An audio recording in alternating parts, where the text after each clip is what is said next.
Educare मध्ये तुम्हा सर्वांचं स्वागत आहे. I am fourth year MBBS student from JSC Gondia. तर आजचा जो आपला टॉपिक आहे, आज 12वीचा रिझल्ट आलेला आहे. सर्वप्रथम जे जे विद्यार्थी पास झाले त्या सर्वांचे मनापासून हार्दिक अभिनंदन. तर विद्यार्थी मित्रांनो, आजच्या या व्हिडिओमध्ये आपलं सर्वात महत्त्वाचं डिस्कशन राहणार आहे. महाराष्ट्रामध्ये ग्रुपिंग क्रायटेरिया किती आहे? MBBS, BMS, BHMS अशा मेडिकल फील्डमध्ये ऍडमिशन घेण्यासाठी आपल्या महाराष्ट्रामधला ग्रुपिंग क्रायटेरिया काय लावलेला आहे गव्हर्नमेंटने, याच्याबद्दल आपण माहिती करून घेणार आहोत. तर विद्यार्थी मित्रांनो, जे ओपन आणि EWS कॅटेगरी यांना 50% मार्क लागतात टोटल पीसीबी मध्ये.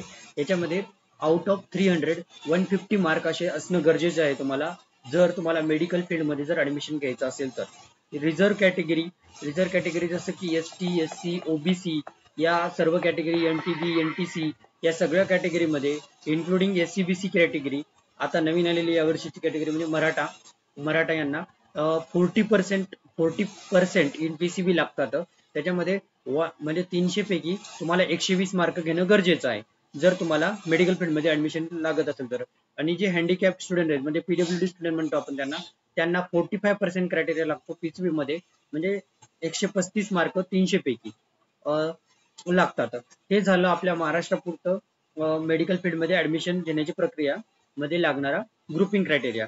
आता same criteria grouping criteria for MBBS in AIIMS Delhi, AIIMS कॉलेजसाठी क्रॅक क्रायटेरिया याच्याबद्दल आपण माहिती करून घेऊया. जनरल आणि OBC क्रायटेरियाला 60% लागतात.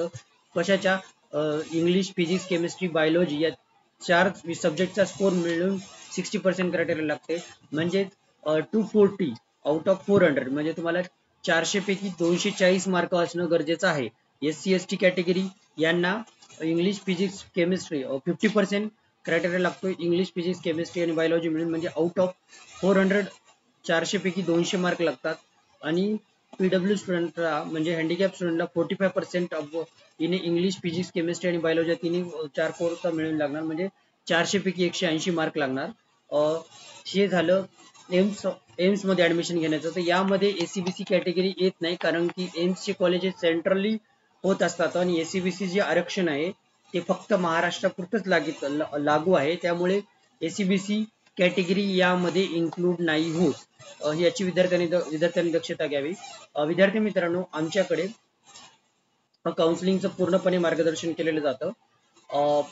तुम्हाला आमचा ग्रुप जॉईन व्हायचा असेल तर डिस्क्रिप्शन बॉक्समध्ये ग्रुपची लिंक आहे व व्हॉट्सअपवर तुम्ही मला पर्सनली मेसेज करू शकता. अगदी व्यवस्थितपणे तुम्हाला काउन्सिलिंग केली जाईल. बस, धन्यवाद.